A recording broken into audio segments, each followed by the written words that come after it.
Uma boa alimentação é necessária em todas as fases da vida, mas quando se fala em alimentação para crianças, o tema pode ser um verdadeiro desafio para muitos pais. Você sabe a importância da alimentação infantil?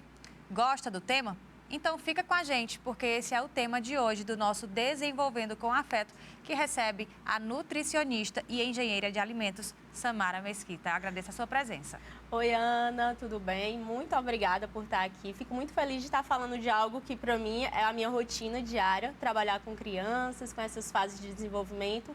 Espero que a conversa seja bem agradável, que a gente possa aí ajudar essas famílias que estão nesse momento de... Eles precisam de ajuda, não é isso? A gente está aqui para complementar. Pronto. Hoje em dia são muitas ofertas, tanto na televisão, no tablet, no celular, muitos doces, muitas coisas. Como é que os pais eles podem desenvolver os bons hábitos logo desde cedo? Isso começa já na gravidez, já na gestação? Olha só, Ana, hoje quando a gente estuda sobre esse assunto, a gente sabe que esses hábitos eles podem começar mesmo no período da pré-concepção. Então, naquele momento em que a mulher está pensando, se organizando ali para engravidar, já tem estudos que falam que essa mulher ela já pode ajustar essa alimentação, né? Já pode buscar aí um nutricionista para tentar entender como é que ela pode melhorar a qualidade desse óvulo.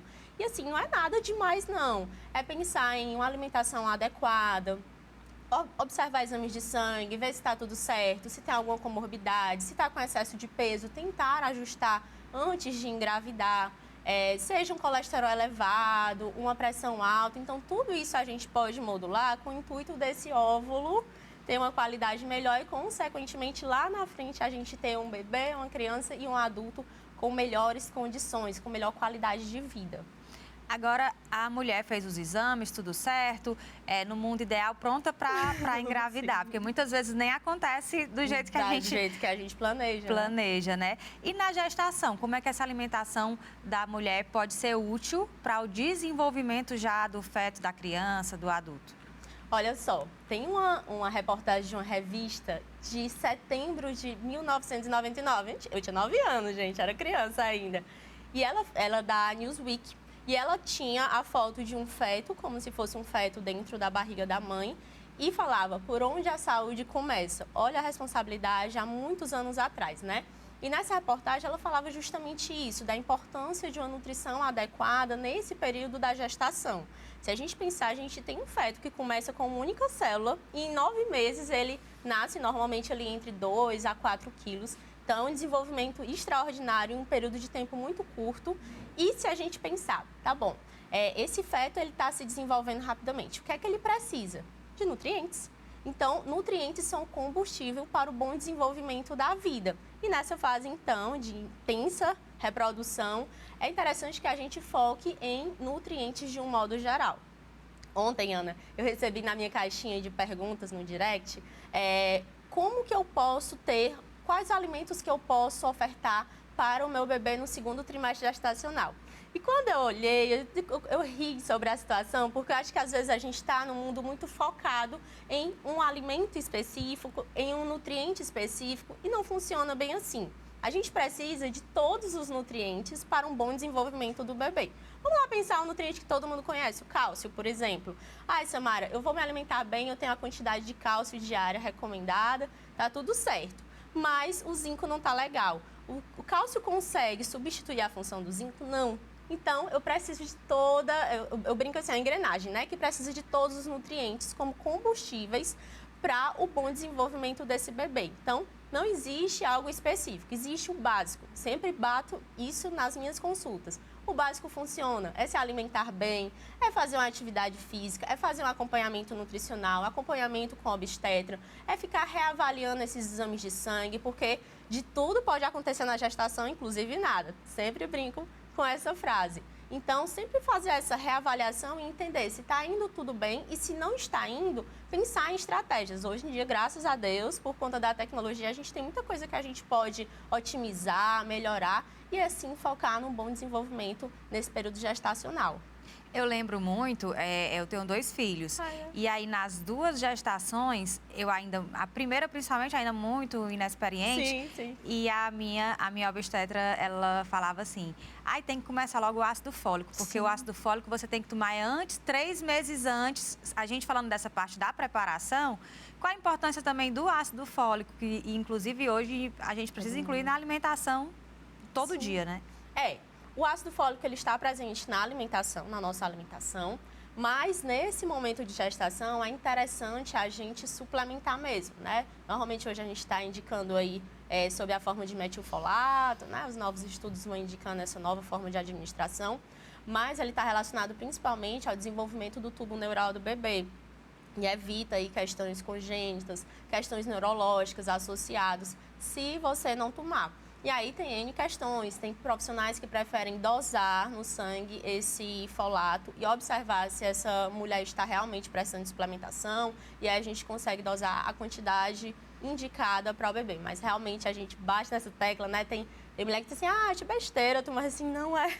Porque a gente sabe das complicações super sérias que podem acontecer lá na frente se essa mulher não tomar esse nutriente, vamos dizer assim, né? Assim como outros também, porque esse a gente tem vários estudos, então a gente sempre bate na tecla desde o período 3 meses antes. Normalmente, no primeiro trimestre é o nutriente que a gente mais foca, mas também existem outros nutrientes dentro lá daquela engrenagem, né, que precisa para o bom desenvolvimento do bebê.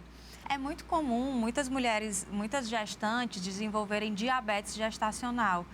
O que causa o diabetes gestacional? O que pode ser feito para prevenir? E se acontecer, como é que pode ser o tratamento? Então, vamos lá. Diabetes gestacional é quando a gente tem uma hiperglicemia diagnosticada a primeira vez durante a gestação. É uma intolerância à glicose. O que a gente tem é que durante a gestação ocorrem diversas alterações hormonais, alterações metabólicas que podem conduzir à diabetes gestacional.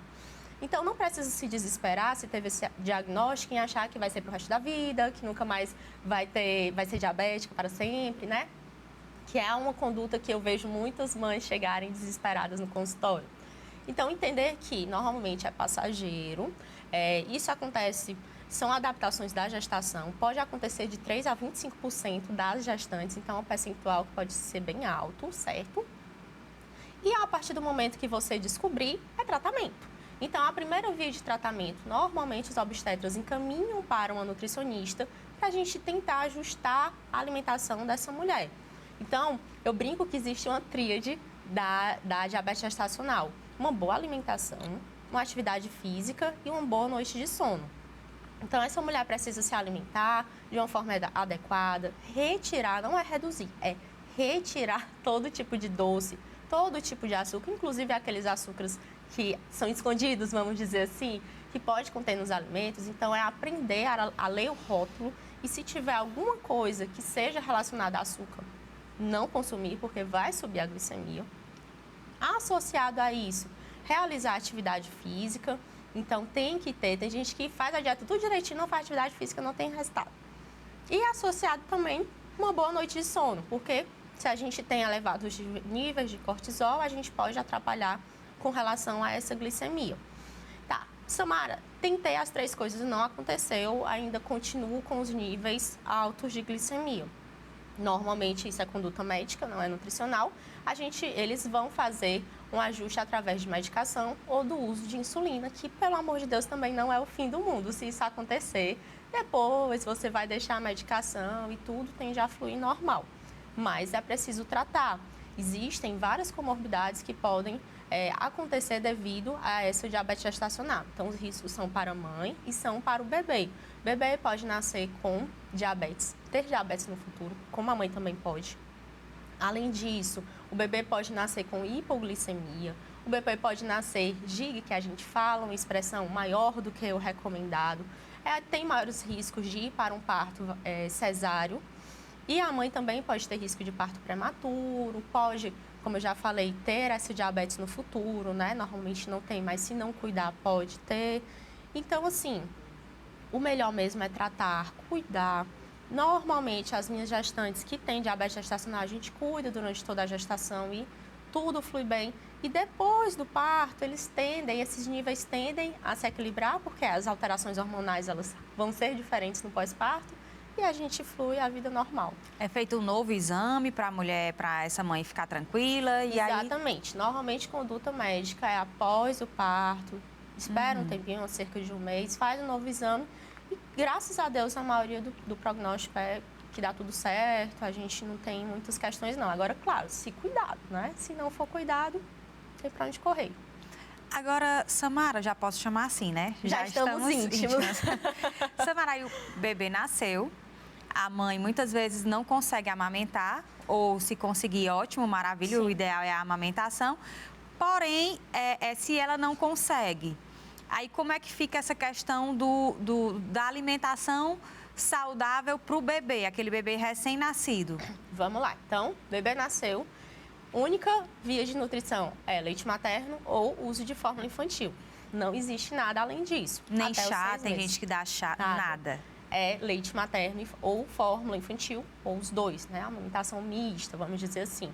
Então, se essa mulher conseguir amamentar, melhor dos mundos, né? Mas a gente sabe que nem sempre é possível, mas a gente sempre está ali na batalha. Hoje em dia, existem N tratamentos que a gente consegue fazer para que essa mulher consiga amamentar.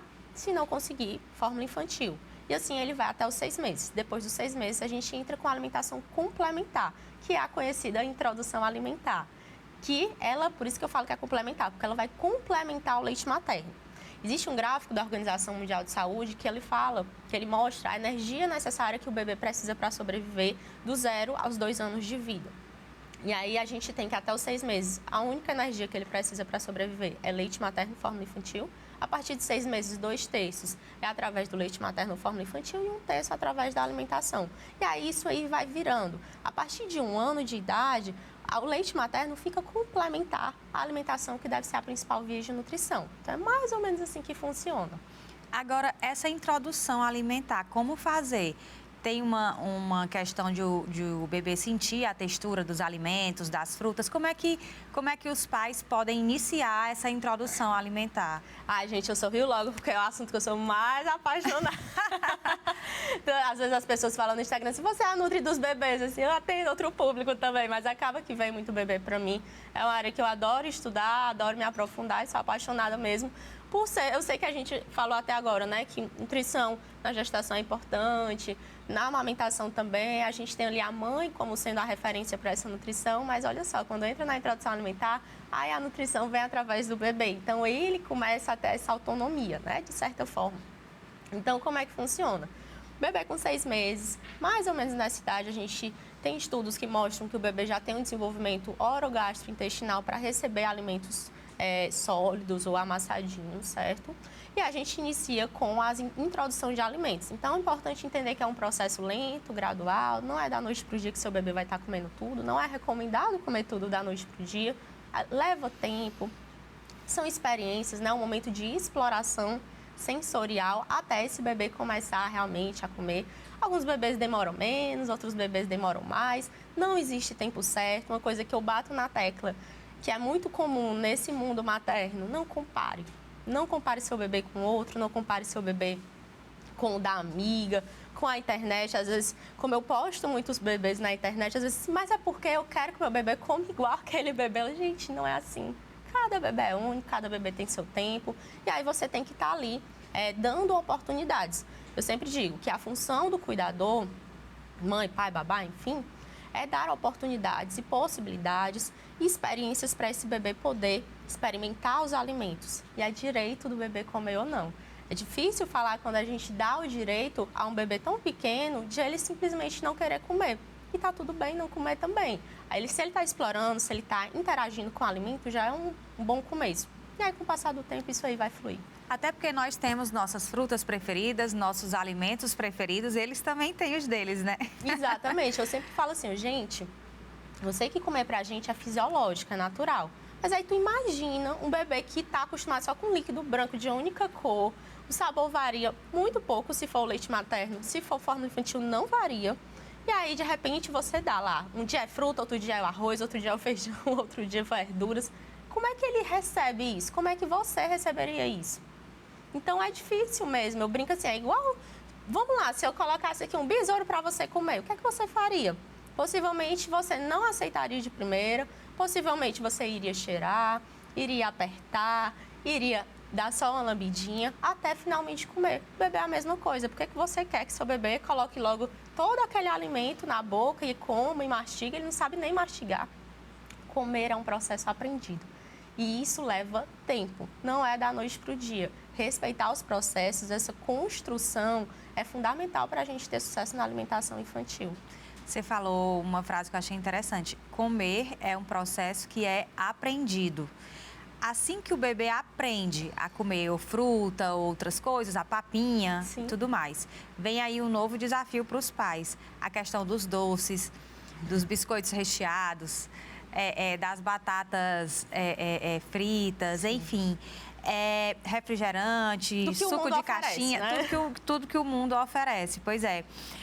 Como é que é possível, com toda essa máquina contrária, digamos assim, para os pais estimular as crianças a uma alimentação saudável? Essa responsabilidade deve começar dentro de casa. Isso que eu noto que cada vez mais no consultório, as pessoas parecem não enxergar. Elas vêm para mim com aquele bebê que comeu super bem na introdução alimentar, mas que depois de um ano, que é comum, é uma demanda menor, ele passa a ser mais autônomo, passa a recusar mais alguns alimentos. E aí ele começa a ter contato na creche, contato com coleguinhas, vai para o aniversário. E tudo isso aí flui para que ele conheça os sabores aí, né? Só que essa primeira via deve ser dentro de casa.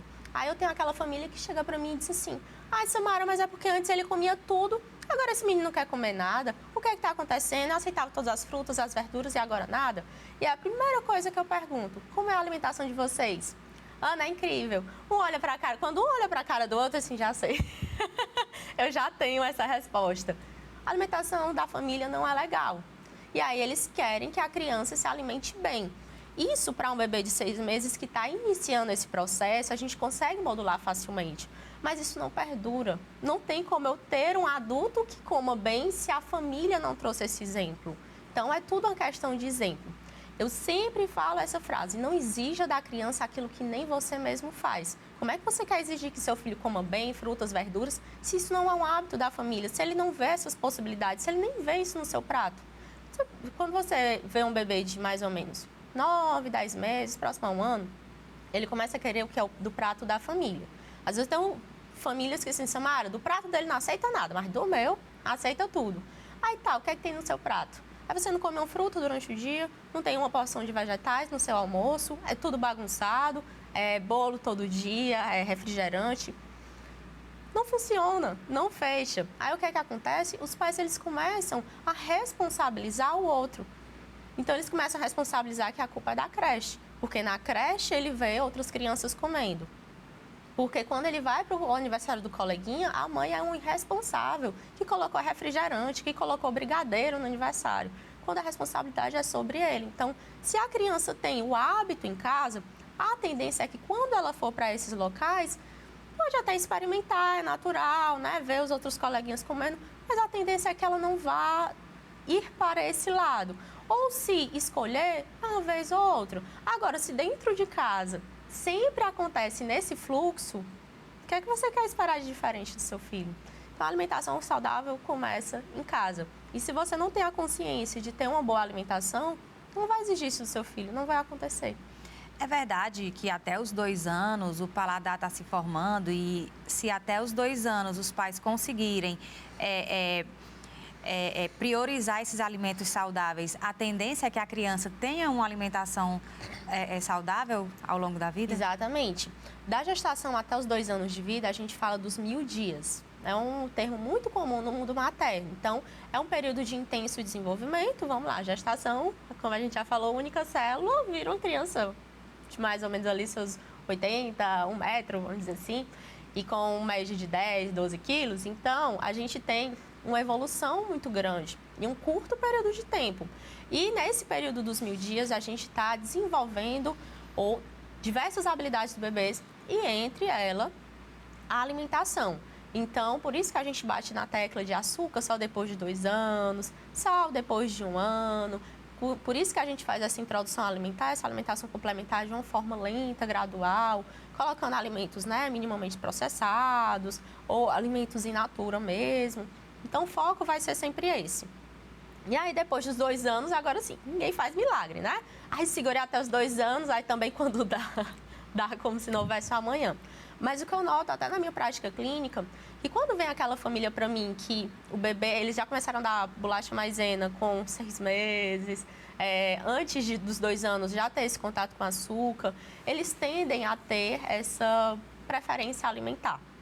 Tem um estudo que eles avaliaram gestantes que comiam alimentos mais palatáveis, que são aqueles ricos em açúcares e em gorduras. Então, elas faziam esse consumo durante a gestação e eles fizeram um comparativo com gestantes que não faziam esse consumo, faziam um consumo de poucos alimentos palatáveis. E as crianças no futuro tendiam a ter as mesmas preferências alimentares. Olha que louco, né? Então, vamos lá. Depois dos 2 anos, os pais não conseguiram mais e tudo, e a criança ficou obesa. O que fazer? Certo. Então, obesidade infantil já é considerado hoje um problema de saúde pública, né? Preocupação grande. Por quê? Porque traz muitas comorbidades associadas. Quando a gente fala de uma criança obesa, a gente está falando de uma criança que tem maior predisposição a um colesterol elevado, a dislipidemia, alteração dos triglicerídeos. Além disso, essa criança ela pode ter riscos aí no futuro de uma diabetes tipo 2. Então, olha só, antigamente, na época dos meus avós, minha avó desenvolveu diabetes tipo 2 com 70 anos. Hoje eu pego no consultório crianças com 5 anos com diabetes tipo 2. Então é muito sério. E aí, quando a gente fala de obesidade, a gente tem que pensar, né, nos fatores que estão associados. Então, sim, existem fatores genéticos, quando a família já tem a obesidade. Esse gene ele é transmitido para a criança e a tendência a essa criança ser obesa é maior. Mas também tem os fatores ambientais. Essa criança que está sendo exposta sempre a industrializados, ultraprocessados, né? Essa criança que é muito sedentária, sempre ali no celular, isso é muito comum. Pandemia, nossa, os casos de obesidade no consultório explodiram. Então, essa criança que está sempre ali querendo ficar sentadinha, não quer ter mais contato social, tudo isso aí vai associado gerar uma obesidade infantil. E aí, como trabalhar, né? Primeiro, é difícil a gente pensar na criança porque o adulto tem a consciência, não é isso? Então, ele sabe que precisa emagrecer e mesmo assim ainda a gente tem uma resistência, né?